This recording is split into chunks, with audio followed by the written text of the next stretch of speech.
Hello दोस्तों, कैसे हैं आप सभी लोग। स्वागत है आप सभी का मेरे यूट्यूब चैनल पर। तो दोस्तों, आज मैं आप लोगों के लिए सीटेट का प्रीवियस ईयर प्रश्न लाया हूं, जो कि आप लोगों की परीक्षा के लिए और परीक्षार्थी के लिए भी बहुत ही हेल्पफुल रहने वाला है।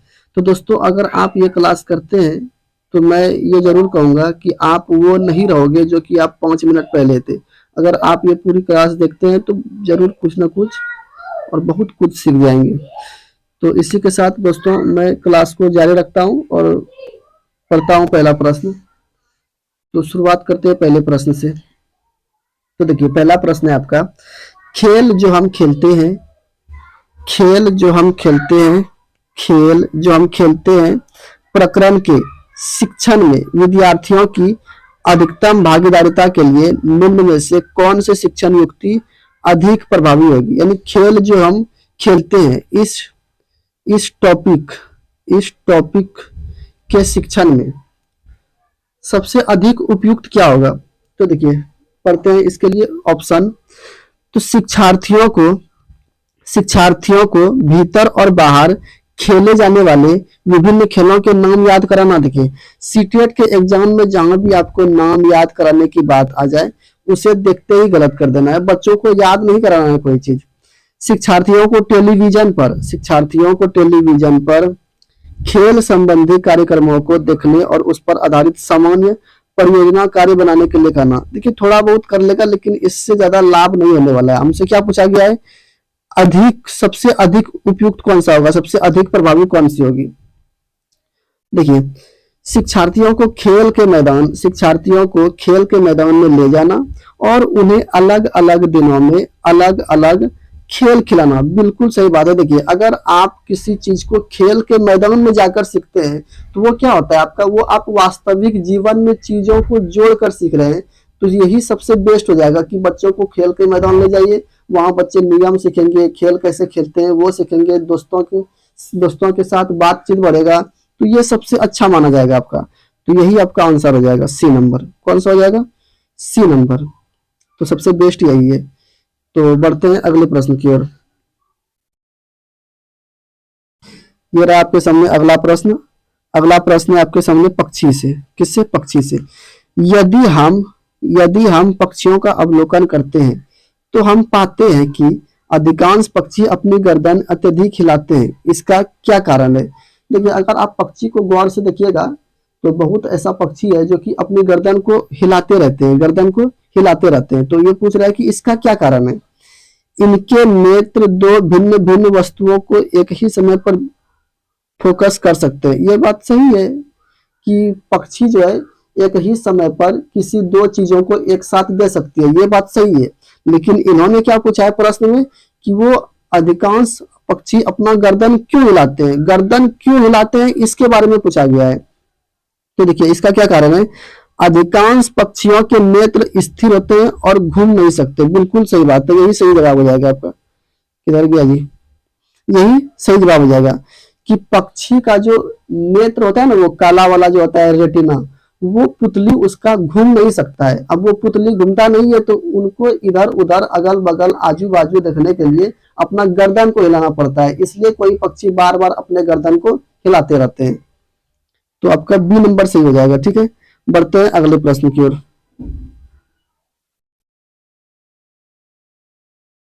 अगला प्रश्न, निदान के पश्चात कोई डॉक्टर रोगी से यह कहता है कि खून में हीमोग्लोबिन की कमी है, तो उस रोगी को आयरन की कमी को पूरा करने के लिए क्या क्या खाना चाहिए। देखिए, जब आपके शरीर में खून की कमी होने लगती है, आपको कमजोरी महसूस होने लगता है, आप डॉक्टर के पास जाते हैं, डॉक्टर चेक करता है आपको, फिर बोलता है कि आपके शरीर में खून की कमी है, हीमोग्लोबिन की कमी है। तो वो आपको बोलता है कि आप ऐसे पदार्थ खाइए, ऐसा खाना खाइए जिसमें कि आयरन अधिक मात्रा में हो। लौह पदार्थ, आयरन आयरन आयरन अधिक मात्रा में हो, यानी कि लौह पदार्थ अधिक हो, आप ऐसे खाना खाइए। तो इसके लिए आपको क्या क्या खाना पड़ेगा। जैसे कि आपको खाना पड़ जाएगा हरे पत्तेदार सब्जी, यहाँ ऑप्शन में दिया हुआ है। उसके लिए आपको क्या क्या खाना पड़ेगा। हरे पत्तेदार सब्जी, गेहूं, अरे ये नहीं होगा, ये सॉरी सॉरी सॉरी, गेहूं नहीं होगा, हरे पत्तेदार सब्जी हो जाएगा। यहाँ देखिए, गुड़ हो सकता है आपका, गुड़ खाइए, नींबू से नहीं होने वाला है कुछ। डी नंबर में लिखिए, आंवला खाइए, हरे पत्तेदार सब्जी खाइए और गुड़ खाइए, मतलब कि ये तीनों खाइए। इससे क्या होगा, इससे आपके शरीर में खून की कमी की पूर्ति होगी। तो आपका डी नंबर ही सबसे बेस्ट आंसर है। ठीक है, बढ़ते हैं अगले प्रश्न की ओर।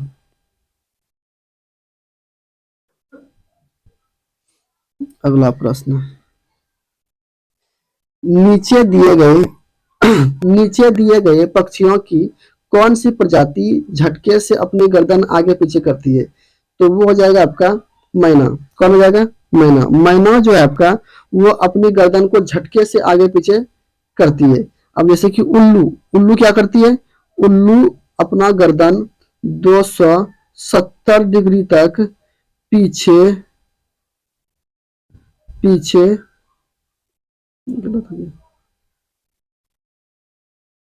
पीछे पीछे घुमा सकती है। उल्लू अपनी गर्दन को, अरे यार,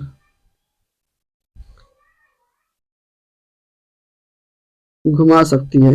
उल्लू अपनी गर्दन को 270 डिग्री तक पीछे घुमा सकती है। कौवा अपना घोंसला कहाँ बनाता है? पेड़ की पेड़ की सबसे ऊंची डाली पर, सबसे ऊंची डाली पर, ऊंची डाली पर, पेड़ की सबसे ऊंची डाली पर। बसंत गौरी कहाँ बनाती है अपना घोंसला? बसंत गौरी अपना घोंसला बनाती है तने में छेद करके, तने में छेद करके। तो ये कुछ पक्षियों के बारे में भी आपको पता चल गया। ठीक है, तो बढ़ते हैं अगले प्रश्न की ओर। अगला प्रश्न, अब देखिए, अब आपके सामने प्रश्न आया है हाथी से रिलेटेड। हाथी के बारे में क्या बोलता है? निम्नलिखित में से सत्य कथन चुनिए। ठीक है, हाथी गंदले पानी में खेलना पसंद करते हैं क्योंकि इससे इनके शरीर को ठंडक मिलती है। बिल्कुल सही बात है, ये तो सही है। अधिकांश हाथी दिन में लगभग 10 घंटे आराम करना और सोना पसंद करते हैं। गलत।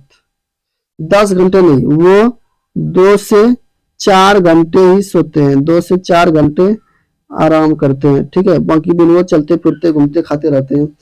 3 महीने के हाथी के बच्चे का वजन लगभग 200 किलोग्राम का होता है। हाँ, होता है, ये बात बिल्कुल सही है। अधिकांश बड़े हाथी एक दिन में लगभग 100 किलोग्राम पत्ते और झाड़ियां खा लेते हैं। ये बात भी बिल्कुल सही है। तो आपका कौन कौन सा सही है? 1, 3 और 4। तो 1, 3, 4 ये सी नंबर आपका सही हो जाएगा। ठीक है, बढ़ते हैं अगले प्रश्न की ओर। ये रहा आपके सामने अगला प्रश्न। देखिए, अगला प्रश्न पेडागोजी से है। क्या बोला गया आपके सामने? पर्यावरण अध्ययन की पाठ्य पुस्तक में पहेलियां शामिल करने का निम्नलिखित में से कौन सा उद्देश्य नहीं है? क्या पूछा है? नहीं है। पहेलियां शामिल करने का कौन सा उद्देश्य नहीं है? तो देखिए, पहेली हम किस लिए शामिल करते हैं? पहेली शामिल करने से बच्चे किसी भी विषय को इंटरेस्ट लेकर सीखते हैं, आकर्षित होकर सीखते हैं, उसके मन में जिज्ञासा होता है। पहेलियों में बच्चे आनंद उठाते हैं, इसलिए पहेली को शामिल किया गया है। तो कौन सा जो है इसमें शामिल नहीं किया गया है, वो पूछा है आपसे। तो देखिए, बच्चों में आलोचनात्मक चिंतन शक्ति विकसित करना, बिल्कुल सही बात है, ये तो है। ये क्या है आपका? पॉजिटिव है कि बच्चों में क्या होता है? आलोचनात्मक चिंतन शक्ति का विकास होता है। आलोचनात्मक चिंतन शक्ति मतलब क्या होता है? जिसमें कि बच्चा खुद से खुद से चीजों के बारे में चीजों के बारे में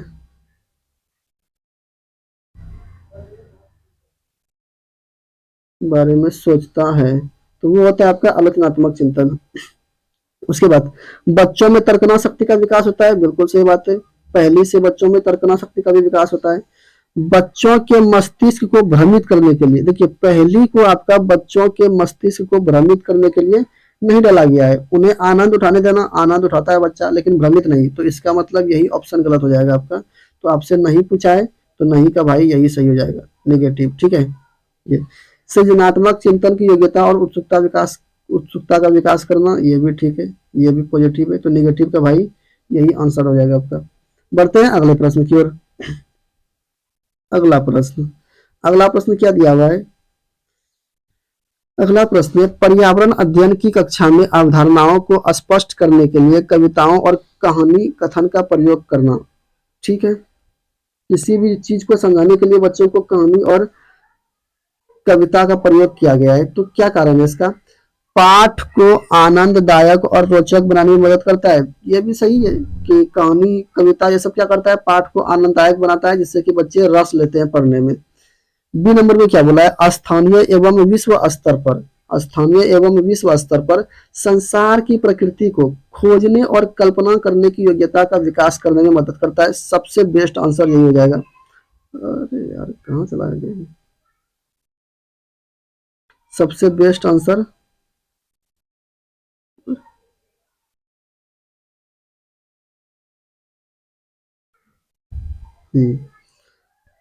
सबसे बेस्ट आंसर आपका यही हो जाएगा।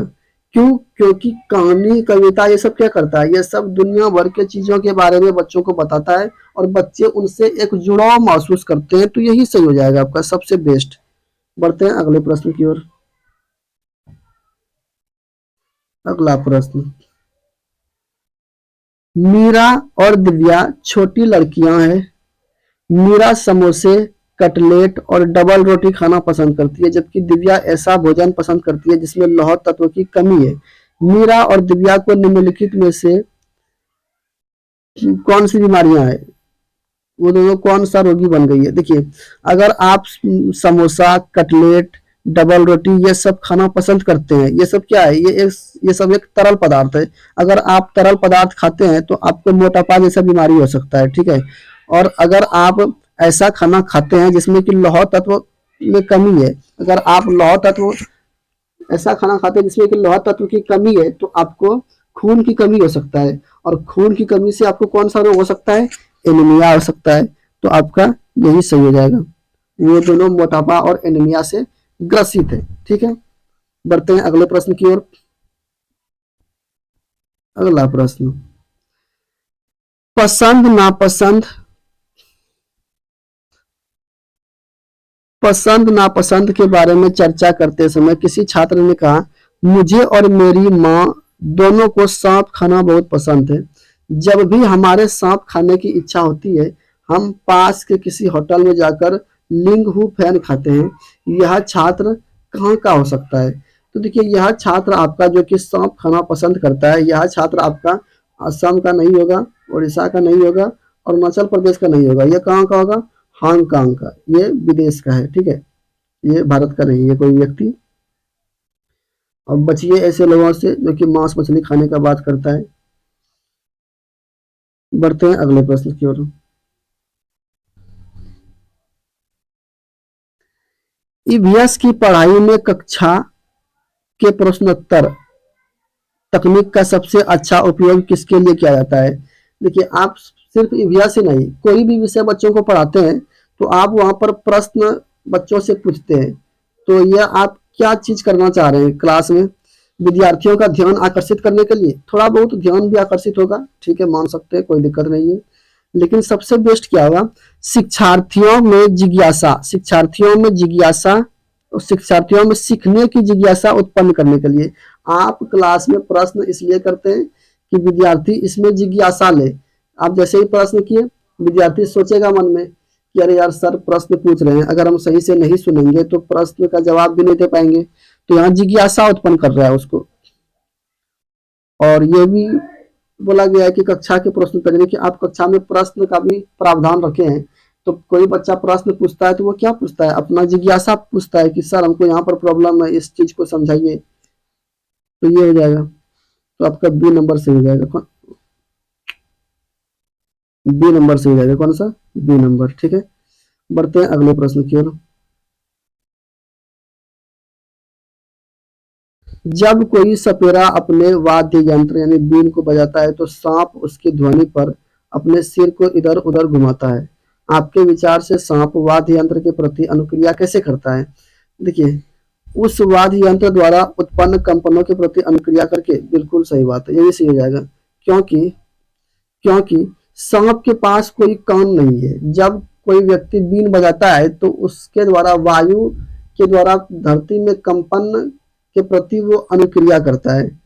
तो इसलिए सांप इधर उधर अपना शरीर को डुलाता है। उसे सूंघने का बात नहीं है, उसे तो कान होता ही नहीं है, तो वो सुनेगा क्या? बिन की गति का बात नहीं है, पहला ही सही हो जाएगा। ठीक है, बढ़ते हैं अगले प्रश्न की ओर।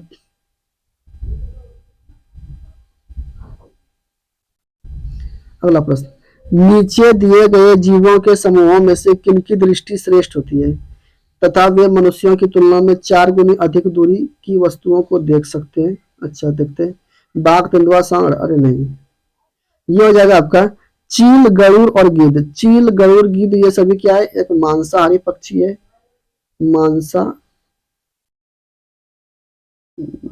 मांसाहारी पक्षी है और यह मनुष्य की तुलना में 4 गुनी अधिक दूरी तक देख सकते हैं। ठीक है, बढ़ते हैं अगले प्रश्न की ओर। पर्यावरण अध्ययन की अंतः विषयी प्राकृतिक पर्यावरणीय मुद्दों को डैश द्वारा संबोधित करती है। देखिए, अंतः विषयी का अर्थ क्या है? अंतः विषयी का अर्थ है कि पर्यावरण अध्ययन में एक से अधिक विषय को शामिल किया गया है। पर्यावरण अध्ययन में एक से अधिक विषय को मिलाया है। क्या क्या मिलाया है उसमें? तो विज्ञान यानी कि साइंस और सोशल साइंस और ईवीएस, ये तीनों को आपको किसमें पढ़ाया जाता है? ये तीनों को आपका ईवीएस के माध्यम से ही पढ़ाया जाता है। तो क्या हो जाएगा? विज्ञान, सामाजिक विज्ञान और पर्यावरण शिक्षा की विषय वस्तु और पद्धति का प्रयोग। जी हाँ, बिल्कुल यही हो जाएगा। ठीक है, बढ़ते हैं अगले प्रश्न की ओर। अगला प्रश्न, बगुला भैंस पर बैठता है क्योंकि बगुला भैंस को डराना चाहता है? नहीं, बगुला तथा भैंस में सहजीवी का संबंध होता है। ये बात बिल्कुल सही है कि बगुला भैंस पर इसलिए बैठता है कि भैंस के ऊपर जो भी कीड़े मकोड़े होते हैं बगुला उसे खाकर साफ कर देता है। इसलिए तो भैंस बगुला को कहता है कि और मेरे सिर पर पीठ पर बैठो। तो बी नंबर सी हो जाएगा। बढ़ते हैं अगले प्रश्न की ओर। किसी क्रियाकलाप के लिए समूह बनाते हुए सामाजिक अध्ययन किसी क्रियाकलाप के लिए समूह बनाते हुए सामाजिक अध्ययन के शिक्षक को चाहिए कि क्या करना चाहिए? सुनिश्चित करें कि लड़के लड़कियां के समूह अलग अलग हो। ऐसा नहीं करना चाहिए। इससे जो है ये आप क्या कर रहे हैं? जेंडर वाइज कर रहे हैं। उनके अंकों के अनुसार नहीं। केवल 2 समूह बनाए। अरे केवल 2 समूह से क्या होगा? सभी प्रतिभागियों की सहभागिता और सहयोग सुनिश्चित करें। बिल्कुल सही बात है कि ऐसा समूह बनाए जिसमें कि सभी विद्यार्थी भाग ले सके और वे सभी एक दूसरे का सहयोग कर सके। तो ये सही हो जाएगा आपका डी नंबर। बढ़ते हैं अगला प्रश्न की ओर। निम्नलिखित का अध्ययन कीजिए। कौवा पेड़ की ऊंची डाल पर अपना घोंसला बनाता है। ठीक है, घोंसले को बनाने में कई प्रकार की चीजें, यहाँ तक कि लकड़ी की शाखाएं और लोहे के तार। जहां भी आपको कौवा का घोंसला देगा वहां लोहे का तार देगा ही देगा। एक चालाक पक्षी भी है जो अपना घोंसला नहीं बनाता है, कौवे के घोंसले में अंडे देता है। बेचारा कौवा अपने अंडे के साथ इन अंडों को भी सेता है। वह पक्षी कौन सा है? तो वह पक्षी आपका हो जाएगा कोयल। क्या हो जाएगा दोस्तों? कोयल। बढ़ते हैं अगले प्रश्न की ओर।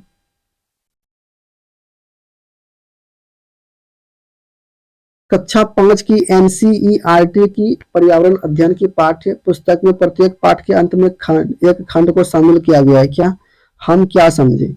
अच्छा, यह सुझाव दिया गया कि इस खंड में शामिल प्रश्नों के उत्तर का सही या गलत के रूप में आकलन नहीं किया जाएगा। यह परिवर्तन इसलिए किया गया है क्योंकि, किस लिए किया गया है? जैसे कि आप कक्षा 5 का कोई किताब उठा लीजिए, उसमें आप हर एक चैप्टर के लास्ट में दिया रहेगा कि हम क्या समझे। क्या दिया रहेगा? हम क्या समझे। तो हम क्या समझे का मतलब क्या है? वहां पर आपको उत्तर देना है, लेकिन आपके उस उत्तर को सही और गलत के रूप में नहीं देखा जाएगा। ठीक है, सही और गलत के रूप में नहीं देखा जाएगा। तो किस लिए देखा जाएगा? क्या होना चाहिए फिर? इस स्तर पर बच्चे सही उत्तर नहीं लिख सकते, ऐसा कहना गलत होगा कि ऐसा तो सही और गलत का बात ही नहीं बोल रहा है वो। यह आकलन में शिक्षकों की सुविधा, जहां भी आपको शिक्षक की सुविधा देने की बात आ जाए उस ऑप्शन को तो देखना ही नहीं है। यह जानने में यह जानने में कि शिक्षक की यह जानने में शिक्षक की सहायता करता है कि बच्चे कैसे सीख रहे हैं। बिल्कुल सही बात है। उसमें जो लास्ट में आपका दिया हुआ है कि हम क्या समझे, उसके बाद आपको उत्तर देना है उसका, उन प्रश्नों का। तो उन प्रश्नों से यह पता चलता है कि आप उस चैप्टर को, उस टॉपिक को किस तरह से समझे हैं और किस तरह से उत्तर दे रहे हैं।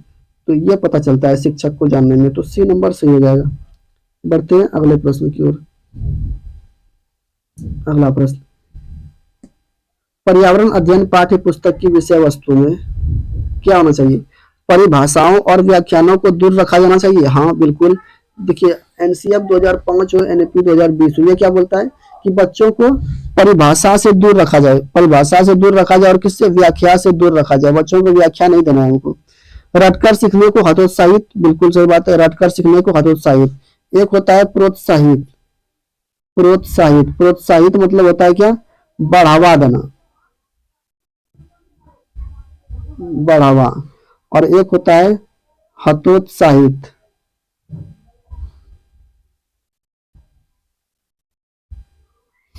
हतोत्साहित, हतोत्साहित। हतोत्साहित का मतलब होता है मना करना। हतोत्साहित का मतलब क्या होता है, मना करना। तो आपको हतोत्साहित करना है, रटकर सीखने को हतोत्साहित करना है। ठीक है, ये तो ठीक है। बच्चे को प्रश्न करने और खोजने का मौका मिलना चाहिए। बिल्कुल सही बात है, बच्चों को प्रश्न करना और खोजने का मौका तो मिलना ही चाहिए। बच्चे को केवल लिखित जानकारी से कुछ नहीं होने वाला है। तो यहाँ पर आपका 1, 2 और 3 यानी कि ए नंबर आपका सही बैठ जाएगा। बढ़ते हैं अगले प्रश्न की ओर। अगला प्रश्न, जीव जंतुओं पर आधारित पाठ को पढ़ाने के बाद शीतल कक्षा 4 के शिक्षार्थियों के लिए चिड़ियाघर के भ्रमण का आयोजन करती है। यह डैश में शिक्षार्थियों की मदद करेगा। किसमें? कक्षीय अधिगम को वास्तविक जीवन की परिस्थितियों के साथ जोड़ने में। बिल्कुल सही बात है। आप बच्चों को जो भी विषय पढ़ाते हैं क्लास में, पेड़ पौधों से रिलेटेड या फिर जानवरों से रिलेटेड, और उसके बाद उसे आप किसी बगल वाले बगीचे में ले गए घुमाने या फिर आप बगल के चिड़ियाघर में ले गए घुमाने, तो वहां क्या हुआ, आप कक्षा के अधिगम को बाहर की दुनिया से जोड़ रहे हैं। तो आपका ए नंबर ही सही हो जाएगा। ठीक है, बिल्कुल सही बात है, ए नंबर। बढ़ते हैं अगले प्रश्न की ओर। मृत सागर क्या है? ऐसा सागर जिसका पानी जहरीला है। जहरीला नहीं है, ऐसा सागर जो सभी महासागरों से ज्यादा नमकीन है। बिल्कुल सही बात है, यही सही हो जाएगा। ऐसा सागर जो सभी महासागरों व सागरों से ज्यादा नमकीन है। अगला प्रश्न,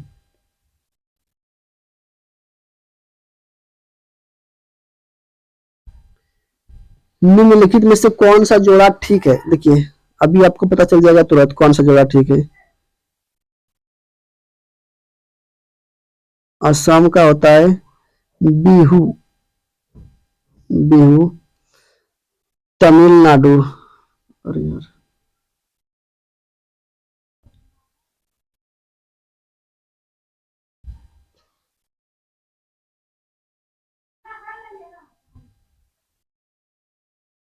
तमिलनाडु होता है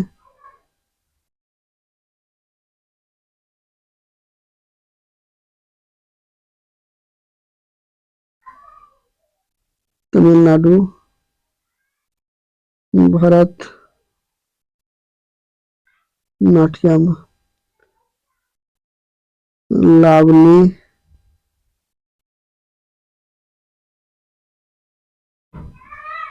महाराष्ट्र, कथक,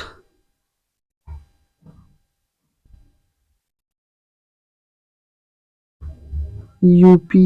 ओ यार, उल्टा पुल्टा हो गया। कथक, यूपी, और क्या है, उड़ीसा।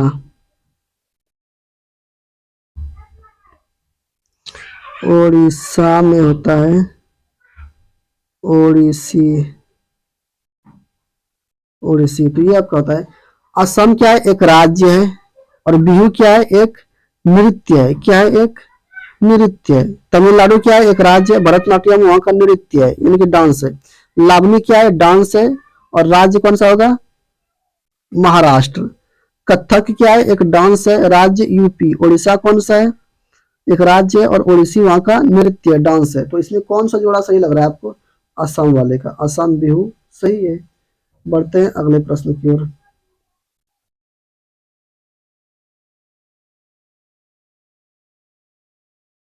अगला प्रश्न, कक्षा पांच कक्षा 5 की पर्यावरण अध्ययन की पाठ्य पुस्तक का एक पाठ उसी से ठंडा उसी से गर्म डॉक्टर जाकिर हुसैन द्वारा लिखी गई एक कहानी है। उन्होंने बच्चों के लिए ऐसी कई कहानियां लिखी है। अपनी मृत्यु के समय वे क्या थे? तो डॉक्टर जाकिर हुसैन जो है आपका क्या था? एक भारत का राष्ट्रपति रह चुका है पहले, जिन्होंने एक पाठ लिखा था उसी से ठंडा उसी से गर्म। तो आपका वो क्या था? मरणोपरांत भारत के राष्ट्रपति थे। ठीक है, बढ़ते हैं अगले प्रश्न की ओर। हमारे देश के नीचे दिए गए किस भाग में खाने की चीजें जैसे टेपियोका और नारियल को लोग अपने घर के आंगन में ही उगाते हैं और उन्हें इनसे बने खाने का स्वाद बहुत अच्छा लगता है? तो यह हो जाएगा आपका केरल। क्या हो जाएगा? केरल। गोवा में क्या आता है? गोवा में नारियल तेल में पकी मछली खाता है। ठीक है, बढ़ते हैं अगले प्रश्न की ओर। तो आपको हो जाएगा केरल।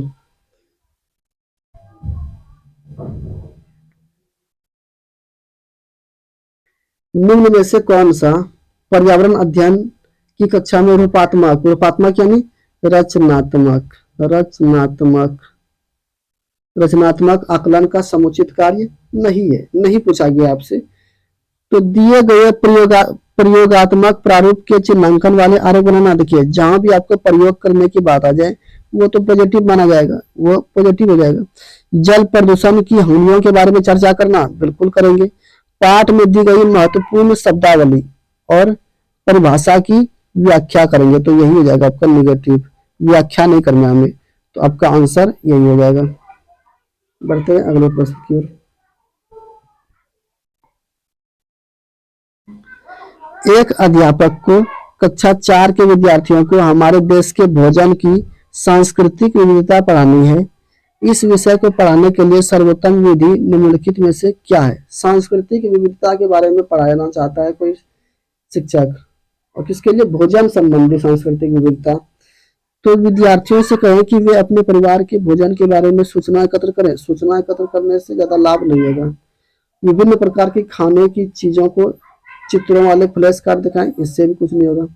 अपने देश के विभिन्न राज्यों के विभिन्न लोगों द्वारा खाए जाने वाले विविध भोजन के बारे में विद्यार्थियों को प्रोजेक्ट दे यानी परियोजना दे। यही सबसे अच्छा हो जाएगा कि अलग अलग राज्य में किस प्रकार से भोजन खाया जाता है उसके बारे में आप एक प्रोजेक्ट बनाएं और उसमें चीजों को लिखें। तो सबसे बेस्ट सी नंबर हो जाएगा। बढ़ते हैं अगले प्रश्न की ओर।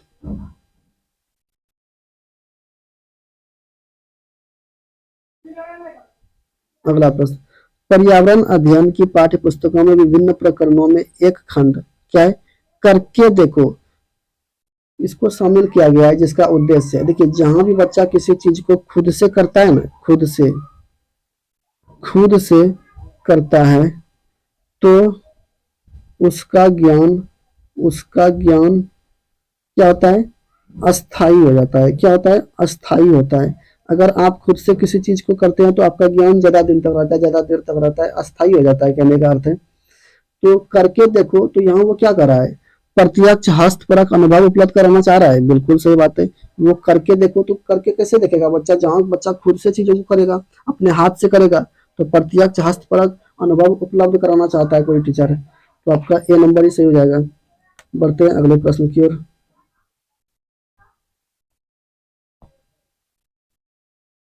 शिक्षार्थियों का आकलन करते समय पर्यावरण अध्ययन की शिक्षिका को निम्नलिखित में से क्या नहीं करना चाहिए? बच्चों के पूर्व आकलन के साथ तुलना करना चाहिए। थोड़ा बहुत कर सकते हैं, बच्चों ने क्या सीखा क्या नहीं सीखा उसको थोड़ा उसके बारे में थोड़ा जानकारी रखना, ठीक है। क्या नहीं करना चाहिए आपसे निगेटिव पूछा गया है। शिक्षार्थियों की सीखने की क्षमताओं को ध्यान में रखकर सूचना दर्ज करना, ठीक है, ये भी सही है। बच्चों के कार्य के केवल कुछ पक्षों पर ध्यान केंद्रित करना, ये नहीं होना चाहिए। नेगेटिव का भाई नेगेटिव, तो यही आंसर हो जाएगा आपका। बच्चों के केवल कुछ पक्षों बच्चों के कार्य के केवल कुछ पक्षों पर ध्यान केंद्रित करने से कुछ नहीं होने वाला है। आपको बच्चों के हर चीज के बारे में जानकारी रखनी होगी। ठीक है, तो उम्मीद करता हूं कि आप लोग समझ गए होंगे। बढ़ते हैं अगले प्रश्न की ओर। अगला प्रश्न, पर्यावरण अध्ययन में बच्चे शिल्पकला और चित्रकला को समूह में सीखना विशेष रूप से पसंद करते हैं। क्यों पसंद करते हैं? यह सहपाठी अधिगम को बढ़ावा देता है। बिल्कुल सही बात है।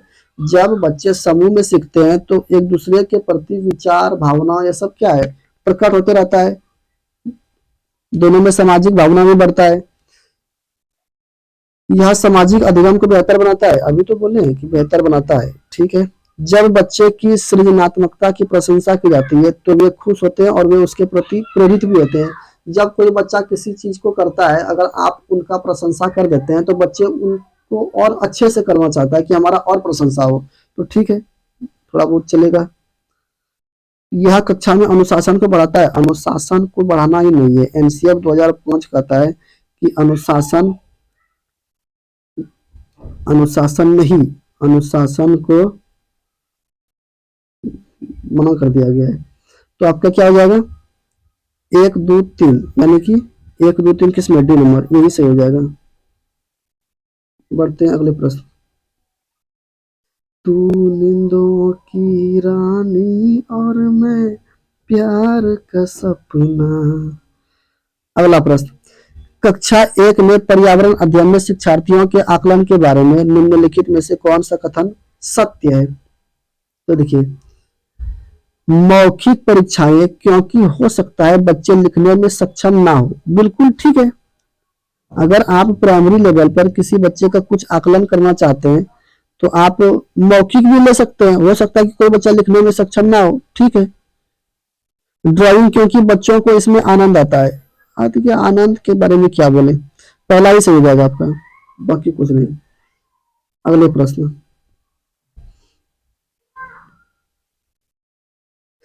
मधुबनी चित्रकला के बारे में सही कथन चुनिए। इन चित्रों को बनाने में नील, हल्दी, फूल, पेड़ों के रंग आदि का इस्तेमाल किया जाता है। बिल्कुल किया जाता है। इन चित्रों में इंसान, जानवर, पेड़, फूल, पंछी, मछलियां आदि दिखाए जाते हैं। हाँ, यह लोक चित्रकला बहुत पुरानी है और इसका नाम मधुबनी नामक स्थान पर पड़ा है। हाँ, यह भी सही है। मधुबनी राजस्थान का अति प्रसिद्ध जिला है। गलत, मधुबनी राजस्थान का नहीं है। मधुबनी तो बिहार में है भैया, आप गलत दे दिए। तो आपका 1 2 और 3 सही हो जाएगा। तो 1 2 3, 1 2 3, ये डी नंबर ये रहा, 1 2 3। ठीक है, बढ़ते हैं अगले प्रश्न की ओर।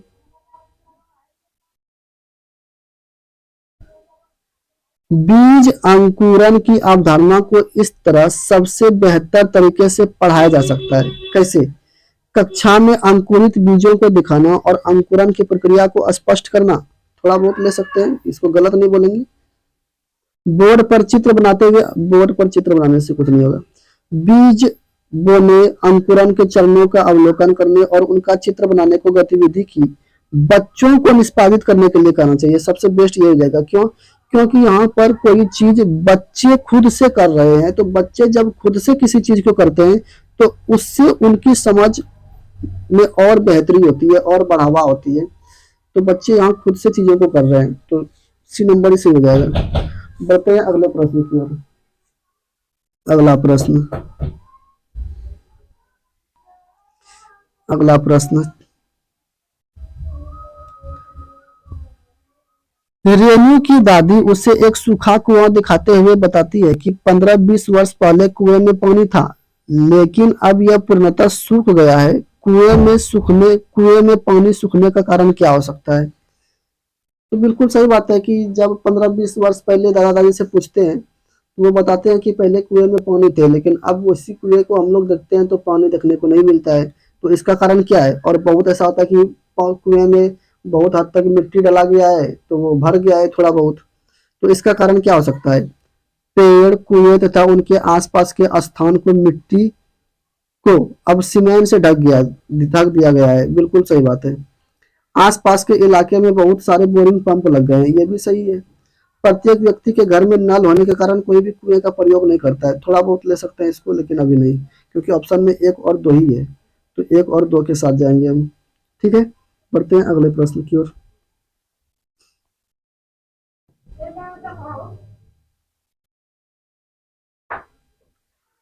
प्राथमिक कक्षाओं में पर्यावरण अध्ययन को सिखाने सीखने में कहानियां एक महत्वपूर्ण पहलू है।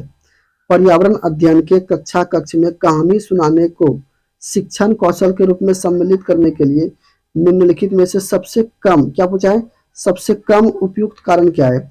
कहानियां पर्यावरण अध्ययन अवधारणाओं में संबंध जोड़ने के लिए संदर्भ उपलब्ध कराती है, बिल्कुल सही बात है। कहानी के माध्यम से बच्चे अपने आप को किसी भी विषय टॉपिक में जुड़ाव महसूस करते हैं। कहानियों में व्यक्तियों के अनुभव शामिल होते हैं, बिल्कुल सही बात है।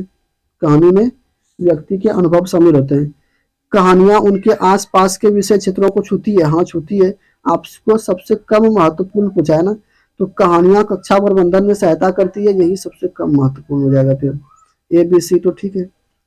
बढ़ते हैं अगले प्रश्न की ओर। हाँ, फिर से आगे आपका हाथी वाला प्रश्न, ले लिए इसको दो बार। हाथियों के विषय में नीचे दिए गए कौन सा कथन सही है? वयस्क हाथी एक दिन में 2 क्विंटल से अधिक पत्ते खा लेता है, गलत। 100 किलोग्राम खाता है, कितना, 100 किलोग्राम खाता है। हाथी हाथी दिन में 8 से 10 घंटे सोते हैं, अरे नहीं भैया, 2 से 4 घंटे सोते हैं। हाथी अपना अत्यधिक भार होने के कारण बहुत बहुत आराम नहीं करता है, 2 से 4 घंटे ही आराम करते हैं। 3 महीने के हाथी के बच्चे का भार लगभग 2 क्विंटल होता है, ये सही है, ये सही है। बढ़ते हैं अगला प्रश्न की ओर।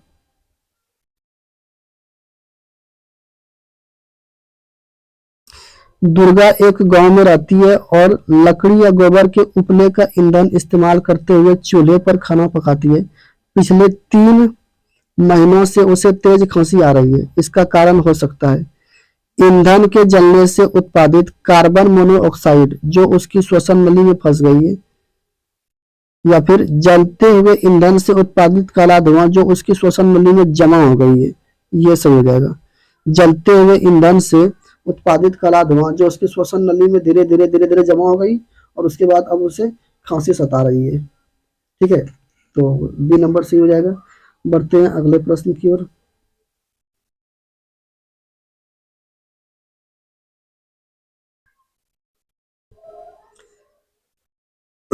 अगला प्रश्न, इतिहास की कक्षा में जल का पाठ पढ़ाते समय अंजलि ने अपनी कक्षा में जल के विभिन्न स्रोतों और जल को संरक्षित करने के लिए व्यक्तिगत क्रियाओं पर रोल प्ले का आयोजन किया। क्या किया? रोल प्ले का आयोजन किया कि जल को हम लोग किस प्रकार से बचा सकते हैं, इसके लिए उन्होंने स्कूल में रोल प्ले का आयोजन किया।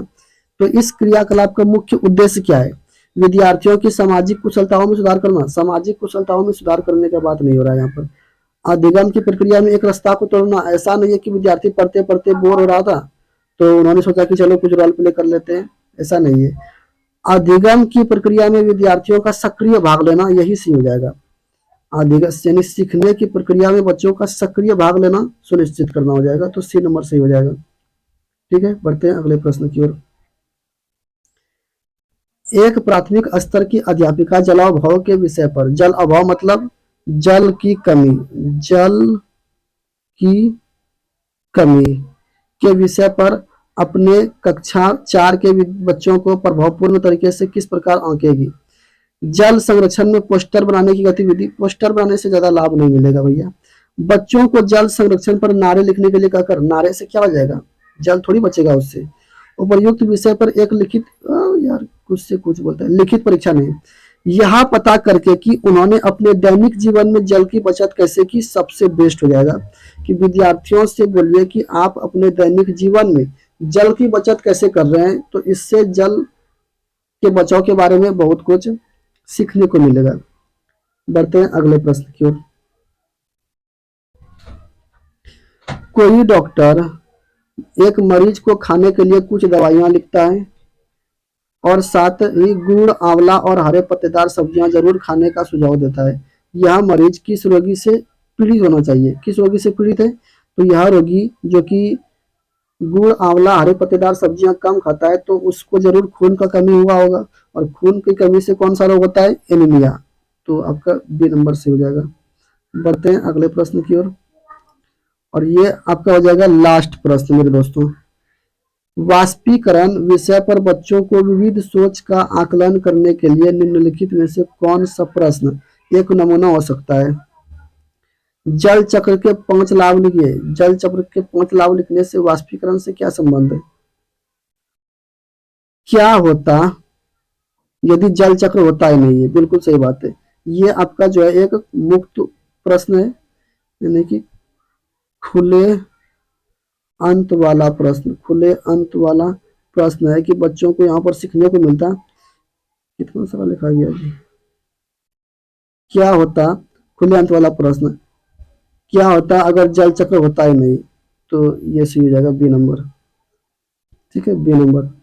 तो ये आपका करीब करीब 39 से 40 प्रश्न था। उम्मीद करता हूँ कि आप लोग अंत तक बने होंगे। धन्यवाद। धन्यवाद मेरे दोस्तों।